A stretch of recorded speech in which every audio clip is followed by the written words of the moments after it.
মনে রাখবেন 25টি উঁট হলে একটি উঁটের বাচ্চা জাকাত দিতে হয়,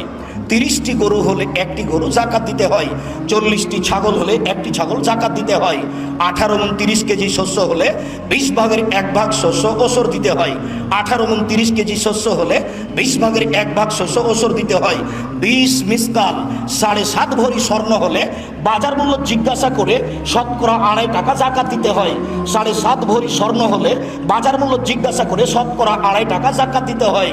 52 তোলা রূপা 7.5 ভরি রূপা 52 তোলা রূপা হলে 52 তোলা রূপা হলে 200 দেরহাম, 200 দেরহাম 52 তোলা 52.5 তোলা রূপা হলে বাজার মূল্য জিজ্ঞাসা করে শতকরা 2.5 টাকা জাকাত দিতে হয়। এইবার রূপা নয়, স্বর্ণ নয়, আপনার দোকান বরাদ্দ করা আছে, যে টাকা সহজে নেওয়া যাবে, মানুষকে ঋণ জাকাত দেওয়া আছে, ঋণ কর্জ যেটা সহজে নেওয়া যাবে, যেটা ছেলে মেয়ের নামে ডিপিএস খোলা আছে সেই টাকা, যেই টাকা ব্যবসায় দেওয়া আছে সেই টাকা, যেই টাকা ব্যাংকে আছে, সব মিলে যদি রূপার হিসাবে প্রায় 30, 35, 40 হাজার টাকা হয় তাহলে শতকরা 2.5 টাকা জাকাত দিতে হবে। স্বর্ণের হিসাব হলে 2.5, 3.5 লক্ষ টাকা হলে শতকরা 2.5 টাকা জাকাত দিতে হবে। এই ধরনের যত টাকা জমা আছে ব্যাংকেও আপনার কাছে, ব্যবসা বাণিজ্যে, সব টাকা যদি স্বর্ণের হিসাবে প্রায় 3 লক্ষ টাকা হয়, রূপার হিসেবে যদি 35 থেকে 40 হাজার টাকা হয় তাহলে শতকরা 2.5 টাকা জাকাত দিতে হবে। আপনি জাকাত দিতে বাধ্য। শুনুন,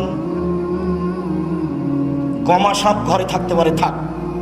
থাকলে দংশন করবে এ কথা নয়, করেও যদি একজন মারা যাবে, আর যদি ওই অর্থ সম্পদ থাকে যে অর্থ সম্পদের ওসর জাকাত বের করা হয়নি, তাহলে সারা পরিবার মারা যাবে, কেউ রক্ষা পাবে না, সবাই জাহান্নামে যাবে। রাসূল সাল্লাল্লাহু আলাইহি সাল্লাম বলেন, লা ইয়াদখুলুল জান্নাতা জাসাদুন গুযিয়া বিল হারাম,